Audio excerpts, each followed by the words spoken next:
What is good? What is good? What is good?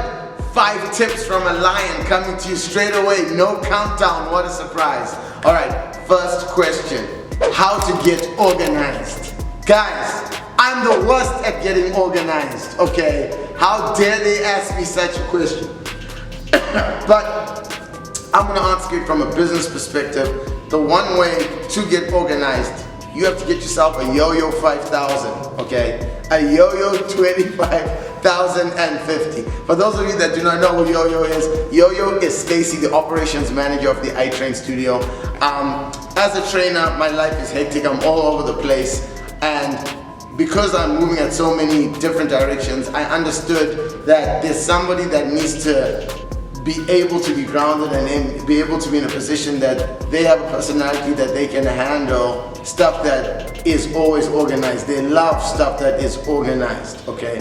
I am like a squirrel. I can live in madness. Stacy likes organization, okay? Because I'm not good at organization, I found someone who can help me and help me work with my organization to help me, okay, do better at what I do best. I think the biggest thing is when people are like, I want to get better at organizing, I want to get better at finance, I want to get better at this, there's just some things that you're not good at.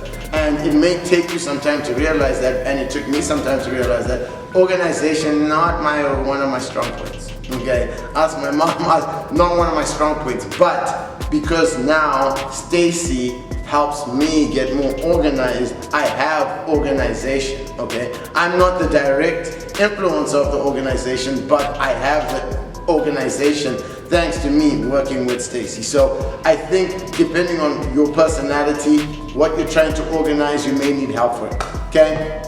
Second question. I want to start a business, a fitness business. Where do I start? Okay, here's my thing. You need to start immediately. You need to start following people that are in the business, researching the business. You need to start watching videos on the business. You need to start looking for the most successful people in that business. You need to start watching people that are at the beginning, the middle, and the end of the business. Here's the thing. I have learned to cheat, and I will not be ashamed of this. I find people who are good or great at what they do. I learn from them, and guess what? I make my version of that thing, because I guarantee you, they were not the first person to make it. They're not going to be the last person to make it. You need to be able to make a great version of that, right? Number 3, getting rid of bad influences. So my tips on getting rid of bad influences are just plain and simple.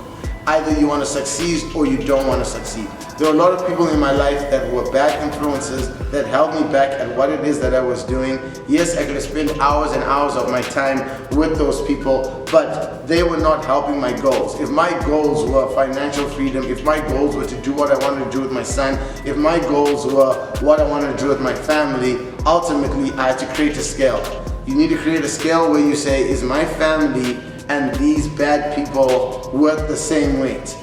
And in goals, say to yourself, are they worth the same weight? Okay, blood is thicker than water, trust me, okay? Make sure that whatever this goal is, because the most successful goals are ones that are fueled by your passion, and you wanted to do something good for either people, whether it's family or someone. And because of that good, you want to keep good in there, okay? Haters, even though they're like vegetables and they're good for you, they're only good for you for a certain amount, and they're good for fuel. They're good for that. They think I can do it, I'm gonna show them, let them watch type of fuel, but not to be around you, because after a while, bad fruit makes the bad fruit.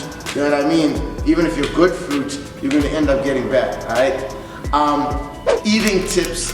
My tips on eating when on the road. When on the road, do your best to make sure you're eating protein, and as much protein as you possibly can. If you're gonna have carbohydrates, the road is not forgiving with carbohydrates. Protein, I'm talking chicken, I'm talking lunch meat, I'm talking boiled eggs, any gas station. You can get stuff like that, no gas station sushi.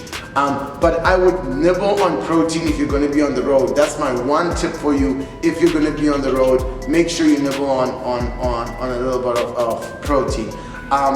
Tip number 5 is, somebody says to me, if I'm going to be using kettlebells, what sort of workouts should I be doing with kettlebells? Now, if you're going to be using kettlebells, my first question is, do you understand kettlebells? How well do you understand kettlebells? can you use kettlebells? To be efficient with kettlebells, the more you understand them, the more efficient you're going to be at with kettlebells. I would suggest watching some videos on kettlebells and the movements that you're going to be doing, and then from there figuring out where you're at and moving from there, rather than just grabbing a kettlebell. The number of times I've seen somebody in a gym just grab a kettlebell and start swinging it blows my mind. If you know how to be effective with the kettlebell and you watch stuff with the kettlebell, you shouldn't really have any questions. If you're asking that question, do some research. With that said, those are my tips. Stay safe. Peace.